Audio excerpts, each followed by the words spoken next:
If you've been looking for an investment property in the Halifax real estate market and you're having difficulty finding something that works from a financial standpoint, then you're not alone. With the rising purchase prices, interest rates, utility costs, taxes, and the rent cap as well, it's made investing in Halifax real estate pretty tricky. Now, I wouldn't say it's impossible to find a good real estate investment in Halifax right now, but it's certainly a lot more difficult than it was just a few years ago.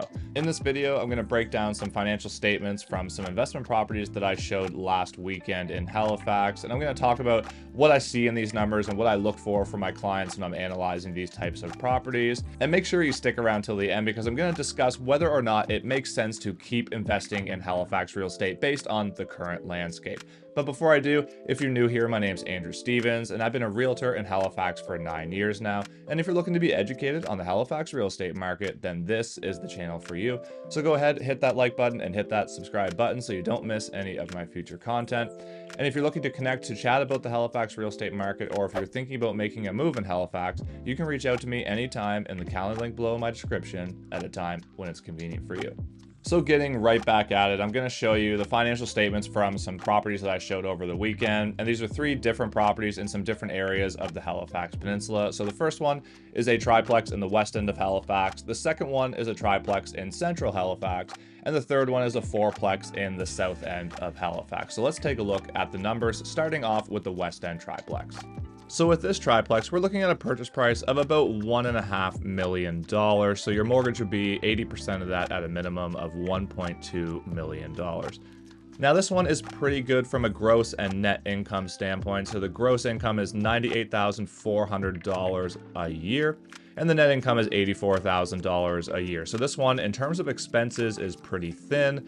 The good thing is the tenants are paying all their utility costs and so on. So you're literally just paying the water bill, you're paying the insurance bill, and you're paying your property taxes along with your mortgage. Now, when looking at the numbers, the cap rate of this property is 5.6, which I would consider pretty good in Halifax right now. But the monthly cash flow at a 1.5 purchase price would be $650 loss a month. So moving on to the central Halifax triplex, we're looking at a purchase price of probably about $1,050,000. So your mortgage would be at least 80% of that, which is $840,000. Now the monthly income for this one is pretty good at $5740, and the gross income annually is $68,880.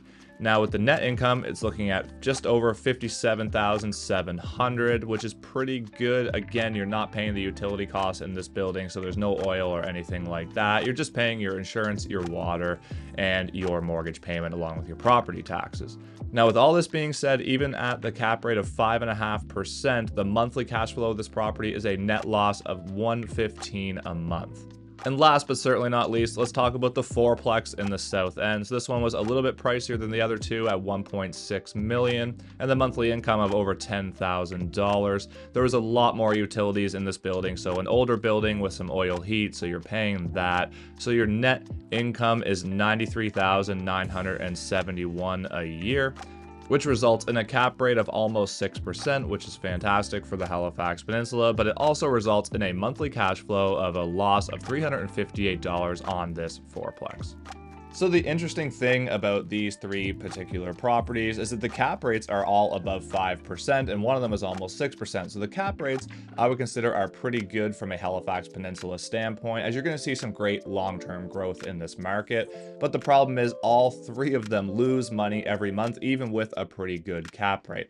And this is because the mortgage interest rates are so high, and because the purchase prices are high because of the market. That's what this is causing. So even though the cap rates are good, they're still losing money every month. So this is just 3 examples of many, but to be honest, I could have pulled probably over a dozen properties on the peninsula that are listed right now, and they would all be in the same kind of situation. So losing money a month if you're only putting 20% down.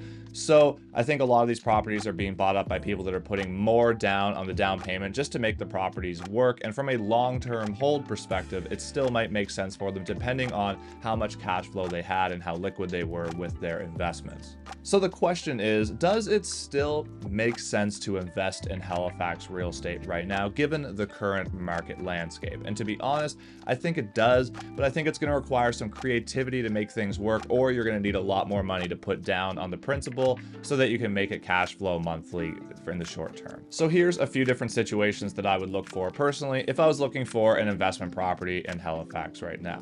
So number one would be a rental property that's vacant. So if it's vacant and it needs some work, you could go in there, you could do a renovation, and that will help you drive better rents in your investment. And also, depending on the scale of the work, you could also get the work done, rent it out fully, and then you could potentially refinance it back to yourself, and then you're pulling some of that cash back out, and then you could go look for another investment with that money again. Number two, I would look for properties with fixed term leases, and that way, if the rents are below market rent, then you have the ability to flip them over a little bit quicker than if the leases were periodic. Number three, more units the better. So from a general standpoint, this is going to help you cash flow more if you have more rent coming in, but it is all relative, because obviously if you're looking at something like an 8 or a 12 unit, it's also going to have probably more expenses, more maintenance, and so on. So it's all about the numbers, and there's no right or wrong. Some of the small properties are working really well in this market, and some of the larger ones are as well. So it's really a case-by-case situation. And number four, I would look for properties that may have the ability to add a future unit down the road. So when I bought my first property, it was a duplex in Halifax in the West End,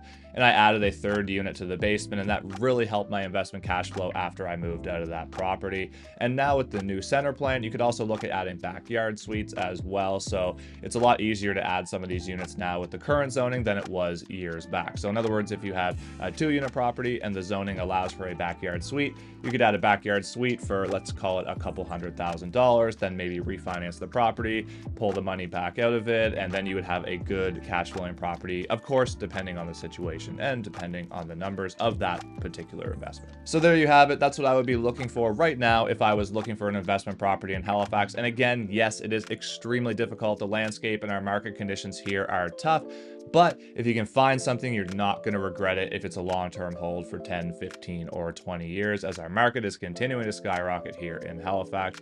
And if you're still here watching and you got any value out of this video, all I ask is that you hit that like button and you hit that subscribe button, and that way you won't miss any of my future content, and that'll help YouTube push this out to more people like you who might be interested in being educated on the Halifax real estate market. And until next time, thank you so much for watching. I really appreciate your support, and have a great day.